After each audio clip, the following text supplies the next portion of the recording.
Bienvenidos a El Archivero. Hoy, nuestros archivos nos llevan a una figura contemporánea que ha generado intensos debates y ha desempolvado antiguas profecías. Abdullah Hashem, líder de un movimiento religioso moderno derivado del Islam chiita. La religión ahmadía, Hashem no duda en declararse el nuevo Mesías.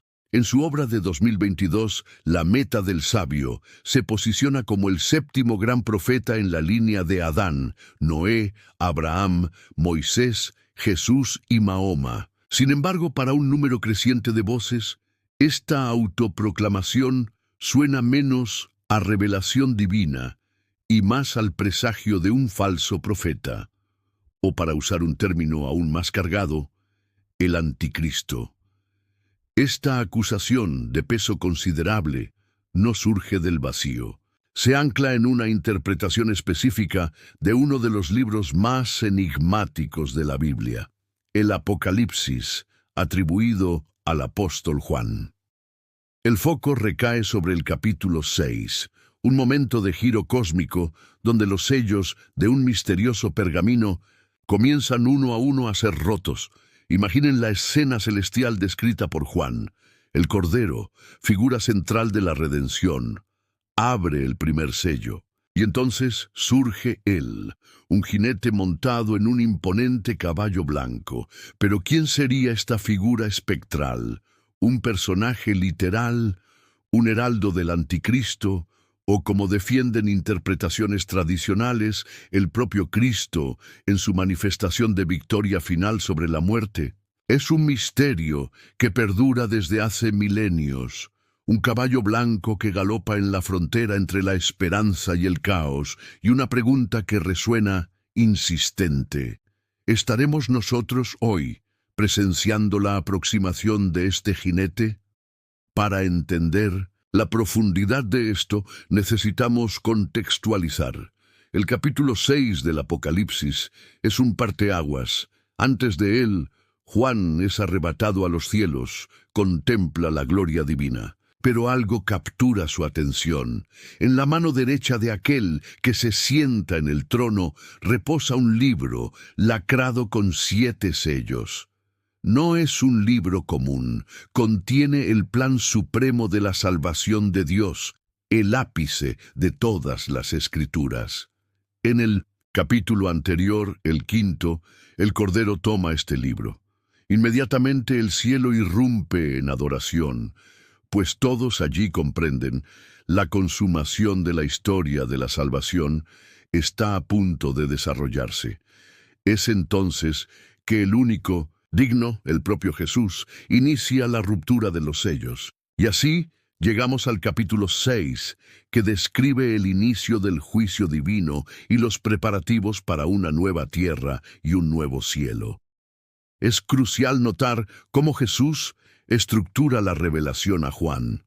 En el primer capítulo, la instrucción es clara. Escribe las cosas que has visto, y las que son, y las que han de ser después de estas. Apocalipsis 1:19. Es decir, Juan registraría primero su visión celestial, después la condición de las iglesias de su tiempo, y por último, los eventos futuros, el fin de los tiempos. Las visiones sobre el futuro comienzan, de hecho, en el capítulo 4, con la invitación angelical. Sube acá, y yo te mostraré las cosas que sucederán después de estas. A partir de ahí, el foco es el porvenir, el desarrollo del juicio final. Uno de los aspectos más conmovedores del Apocalipsis no es el juicio en sí, sino su preludio. En el capítulo 5, incluso inmerso en la gloria divina, rodeado de seres celestiales y miríadas de ángeles, Juan llora. Su llanto se debe a que nadie parecía digno de abrir el libro, de desvelar el plan de la redención, hasta que surge el Cordero, aquel que es, que era y que ha de venir, por medio de quien todo fue creado, aquel que murió y resucitó para cumplir la salvación.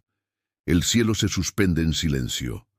El libro permanece sellado, la historia inacabada. Todos aguardan. Entonces, uno de los ancianos consuela a Juan. No llores.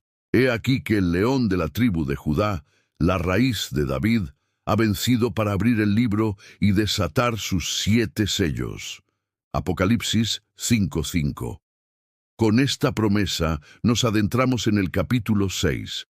Los sellos comienzan a romperse. Las metáforas dan lugar a acciones concretas, etapas del juicio de Dios, el umbral del fin y el inicio de la gran separación.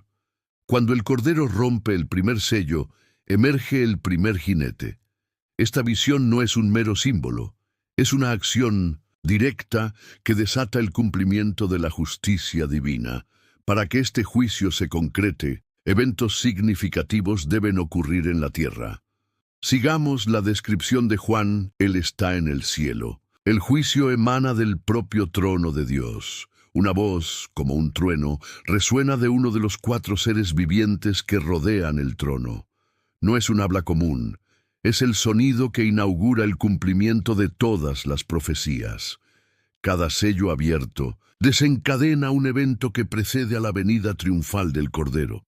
Antes de su retorno, vendrán la caída del Anticristo y el juicio de las naciones. Por eso, el versículo 1 del capítulo 6 no es una introducción suave, sino una ruptura, una puerta que se abre en el cielo con proyección directa sobre la tierra.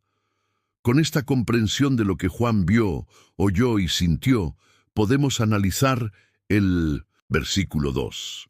La aparición del primer jinete montado en su caballo blanco, el inaugural de los 4 jinetes del Apocalipsis. Introduce uno de los pasajes más debatidos de toda la revelación. Este jinete carga un arco, recibe una corona y, como la Biblia afirma, salió venciendo y para vencer. A primera vista parece una figura gloriosa, victoriosa. ¿No es así? Pero aquí reside el meollo de un debate milenario entre teólogos y exégetas. Exploremos las 3 interpretaciones más influyentes. Muchos estudios bíblicos defienden que el jinete del caballo blanco es el propio Jesucristo.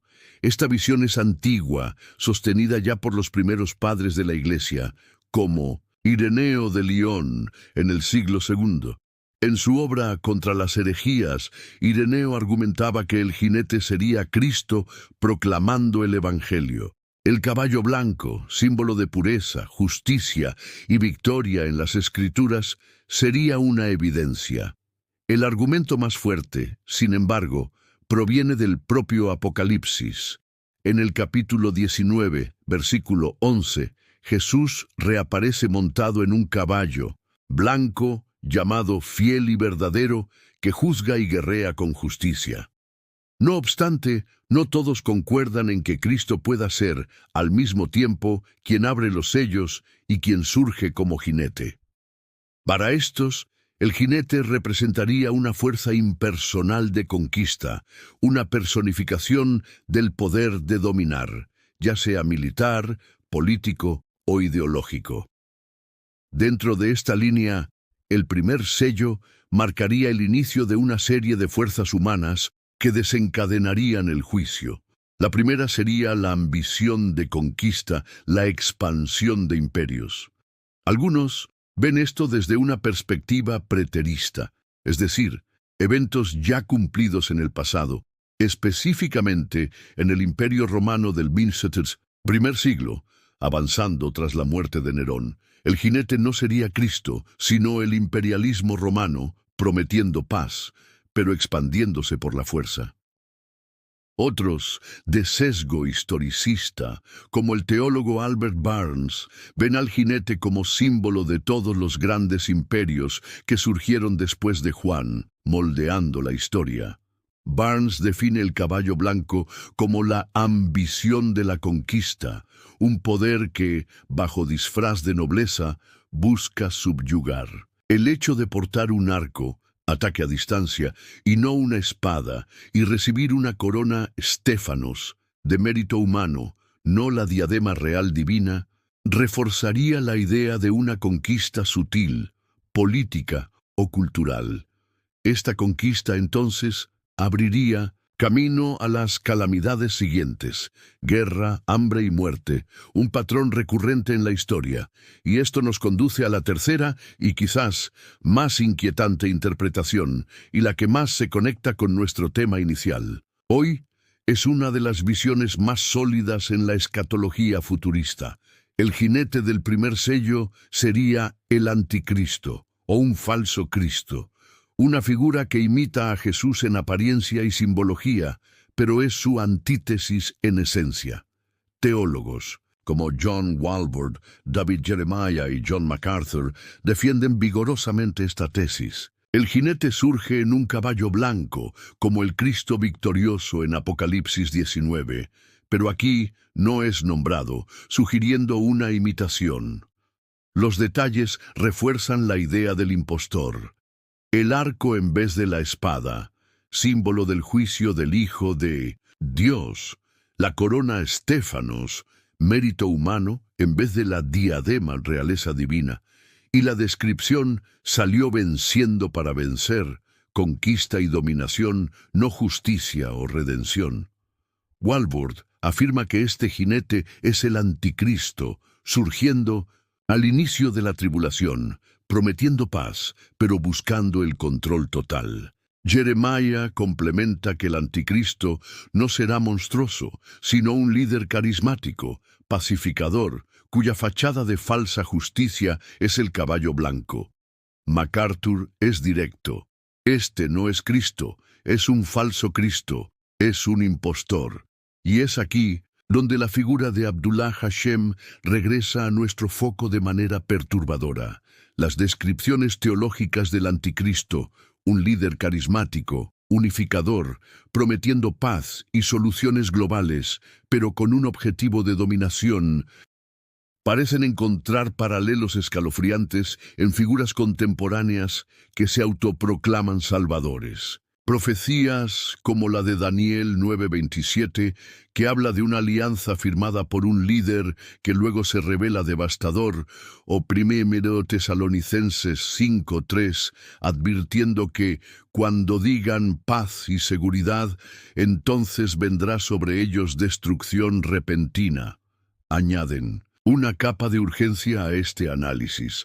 Ante este entramado de interpretaciones y posibles presagios, la interrogante persiste: ¿cómo debemos encarar a figuras como Abdullah Hashem? ¿Sería él un cumplimiento de las advertencias de Jesús sobre muchos que vendrán en mi nombre y engañarán a muchos?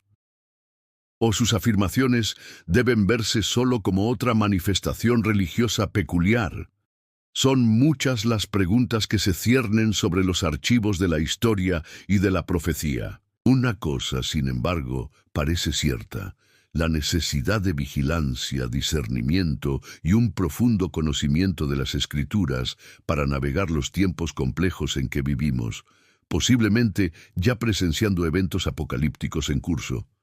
¿Cuál es tu perspectiva sobre el jinete del caballo blanco y las posibles conexiones con el mundo actual? Deja tu opinión en los comentarios. El archivero valora cada contribución. Agradecemos inmensamente tu compañía en esta investigación. No olvides suscribirte y activar las notificaciones para no perderte nuestros próximos archivos. Hasta pronto.